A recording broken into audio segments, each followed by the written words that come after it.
organic, unpredictable, unknown, lovely, beautiful, a sense of fulfillment. This is part of the pleasures of life and not the chores of life.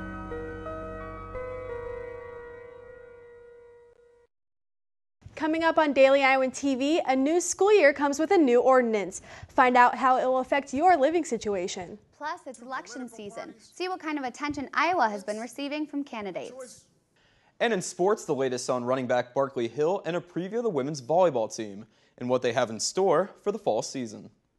That's all coming your way next. Daily Iowan TV starts now. I'm Tom Brokaw. For more than 100 years now, the University of Iowa community has been waking up to the Daily Iowan. Today, it's the largest newsroom in eastern Iowa. And now you can see the news every night on Daily Iowan TV and get it anytime worldwide at dailyiowan.com.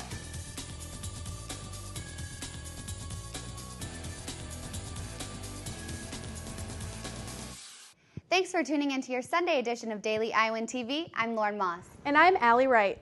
The Iowa City City Council will vote on a new ordinance that makes it easier for police to give citations for disorderly houses. The new ordinance gives police the option of citing a house even if the residents do not come to the door. Current law states that police may only issue a disorderly house if police make face-to-face contact with the resident. This would also make a disorderly house a civil offense, resulting in a fine of $750 upon a first offense. City councilors are discussing whether landowners will be held responsible for offending houses. The City Council is expected to vote on the ordinance on Tuesday. With less than 3 months until the presidential election, Iowa's getting a lot of attention from both candidates. The race is being framed as a choice between two different ideologies and where to take the country. DITV's Ryan Jones has the story.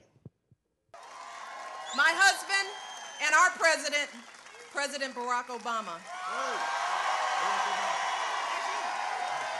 President Obama spoke here in Davenport on Wednesday to finish his 3-day tour of Iowa. 4 years ago, President Obama won Iowa. Today, it could be a toss-up.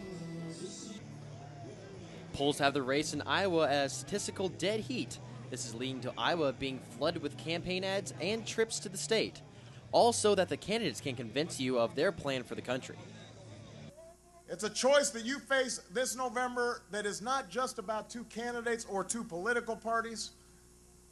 It's a choice between two fundamentally different visions of where to take America.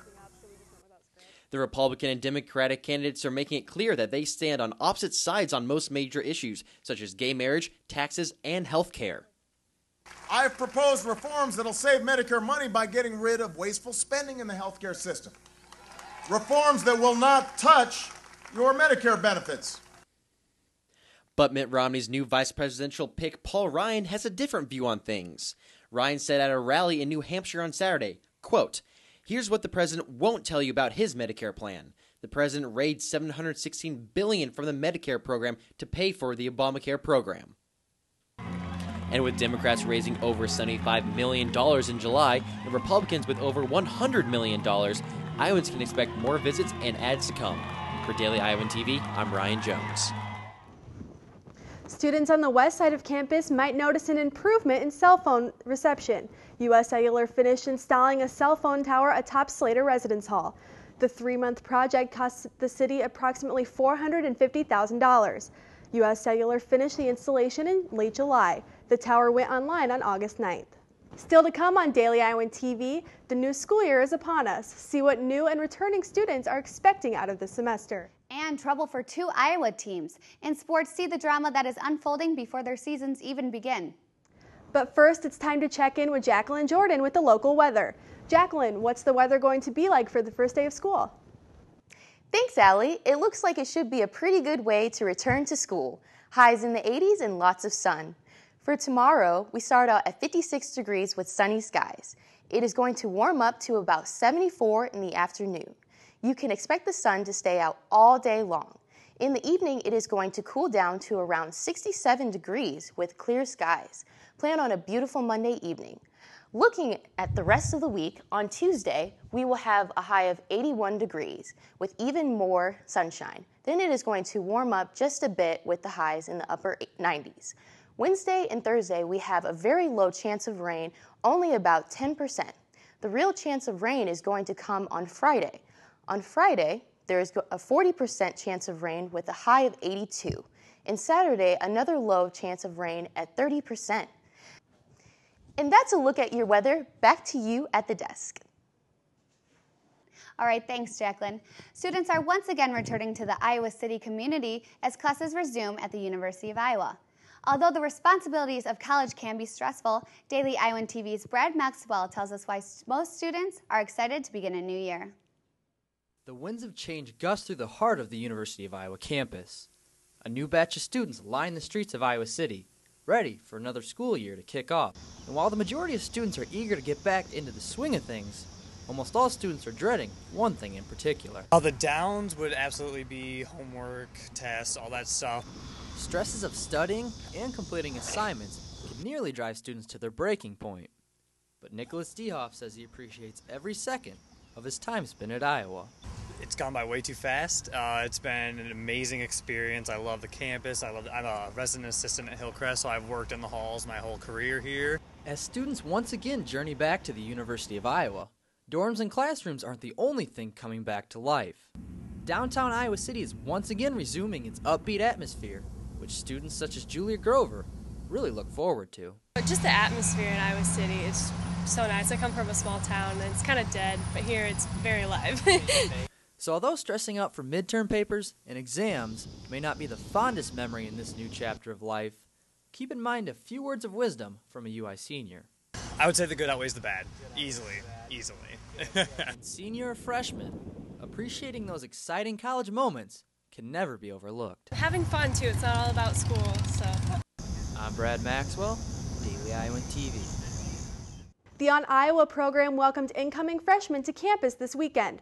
And this year, the University of Iowa spent approximately $250,000 on the weekend-long event. Most of the money spent went towards water bottles and T-shirts for students and volunteers. Other expenses included a welcoming event held in Kinnick Stadium on Friday and a concert in Hubbard Park on Saturday. Around $16,000 was spent to pay student volunteers. On Iowa started on Friday and ended earlier today with a block party at University President Sally Mason's mansion. And now it's time to take a look at Hawkeye Sports with Daily Iowan TV Sports Director Josh Bolander. Hello, what is up, and welcome to Daily Iowan TV's Fall Sports Preview Extravaganza. Over the next 2 weeks, our reporters in the field will be filling you in on everything you need to know about the black and gold. Whether it's changes to Kirk Ferentz's staff on the gridiron, or the field hockey team's attempt to build on their 18th NCAA tournament appearance, we'll have it all covered. Before we get started, though, it's another tough break for the Hawkeye backfield. True freshman and Cedar Falls native Barkley Hill suffered what appears to be a left knee injury in Saturday's open to the public preseason practice at Kinnick Stadium. Coaches haven't released any information regarding Hill's health at the moment, but it seems likely that the 6-foot, 205-pound back, who set the 4A career rushing touchdowns record and won Player of the Year honors last year as a high school senior, will be out for at least the immediate future. Newly hired coordinator Greg Davis told media members that he hopes the extent of the injury is just a sprain, but several members of the audience at Saturday's practice reported hearing a pop after Hill took an 8-yard carry for a score.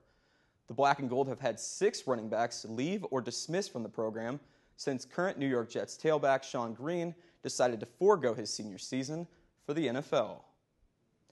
Last year's Iowa volleyball season came to a close in a disappointing way, to say the least, with the Hawks at the bottom of the Big Ten. But with a new year comes new expectations, and the Hawks hope to hit the hardwood in hopes of improving their form. Daily Iowan TV's Annie Constable has more. Coach Dingman and her team are back on the court. They spent the offseason integrating new players into the system and training hard to be ready for a competitive season. It's been really good. I'm really pleased with where we are. I feel like we're ahead of where we were a year ago, and we're progressing pretty fast. We trained a lot and had a great spring season, had some breakthrough wins that I think will help push us into this season. Allie Strauman, the single senior on the team this year, has had a huge influence so far and is expected to be an important piece of the puzzle this year. Our lone senior, Allie Strom, is doing just a great job. Everything that you need from your senior class, and she is the senior class, so she's taken on a huge role. Me being a senior, I wanted to have fun with it, encourage everyone to give it their all in every play, every single time you step in the gym. And that's exactly what they've been doing. With the depth this team has, they will need everyone to contribute in order to see success this year. I think just depth-wise, we have really, shored ourselves up a little bit, and then just experience on the floor. Everyone's going to be that person that's going to win us a match at some point. So it's like everyone has to step up and, do their job and accept their roles, whatever they may be on the team. So we have good defensive players and hitters and we're going to need them this season. The biggest challenge this team will face is Big Ten play beginning at the end of September. With 7 teams already ranked in the top 25 in the NCAA, the girls know they have to be ready. Season schedule is solid. It's really good. We're looking at a much different preseason schedule than we had a year ago. But I also feel pretty good that we're ready for that. That we're ready for, a little bit just more challenging matches every single time that we go out on the court. It's going to be more challenging, and that's how we're going to get ready for the Big Ten for sure, because the Big Ten hasn't slowed down at all. Big Ten is a very, very good conference when it comes to volleyball, so every single team we face is going to be a challenge. The girls kick off their season with a matchup against Chicago State this Thursday, and Dingman says they'll be ready. Annie Costable, Daily Iowan TV Sports. And a few quick notes before we wrap things up. Incoming freshman basketball player Kyle Meyer was arrested early this morning for public intoxication by University of Iowa police.